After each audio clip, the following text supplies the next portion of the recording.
Hey, welcome back to MobilityWOD, University of South Alabama football. We're at a strength and conditioning conference. And guess who I ran into? Donnie Super D Thompson.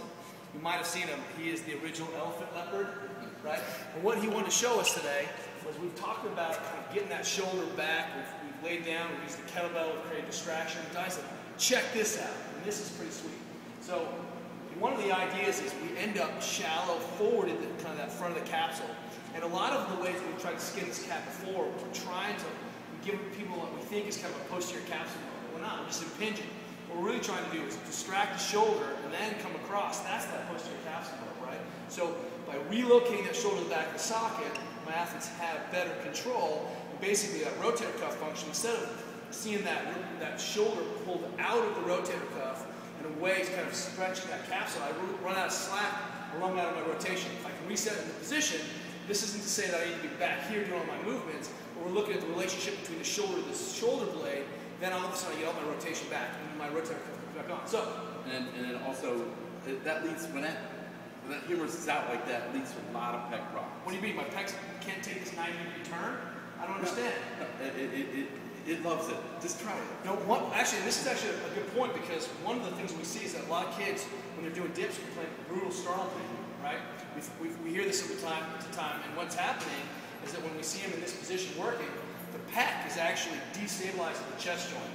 That the sternal joint actually becomes stable under compression by having the shoulder back. It derives a lot of stability from the back shoulder, but in this position when I'm pressing, basically the pec pulls it apart. And when people feel like they're tearing, they're tearing. Yeah, and you're not tearing your pec minor. Check. You're not tearing the pec minor. What do you think? Show us what you got. I'm going to take and stretch the span to a couple hundred pounds of tension. Then I'm going to go 90-degree angle in it, and then set the shoulder back, and then I'm going to go from there. So I'm going to drive it back. Drive it. Get real strong. That's like 500 pounds of tension, just so clear. And look how he rotates around. Right here. Now I'm 90. Now watch what I'm going to do. Set it in. Okay? See, I didn't lean into it. Set it right here. Now I'm going to work external rotation. I'll stay in here for as long as I feel like it, 30 seconds or so. Easy way to reset, especially on the ground. Sometimes our athletes feel like they can't feel the back of the capsule. Right. You feel the back of the capsule. Yeah, and there's no way you're not going to work that teres muscle right here. This is shoving it right into it, just jamming.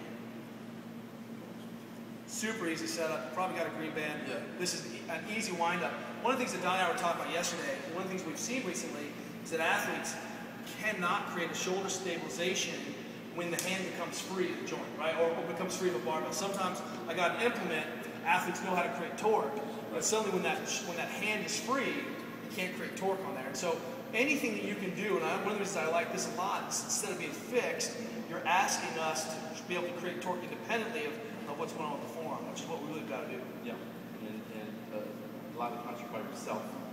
You don't have your own personal PT to set your shoulders before you bench. And I do not like pec tears, so you have to come up with ways on your own. So what were you talking about with kids that you do show them the create torque? When I have high school kids, they are always it's just a sloppy press however they can get it. And I'll stop them what they're doing, I'll grab their fist like this, and I'll say, okay, rotate that elbow. Just squeeze, that's it. Break my hold. I have to torque like that. I'm never going to do it. That's never going to happen. And we just teach them, so when they grab the bar, can I have your fist, make sure the fist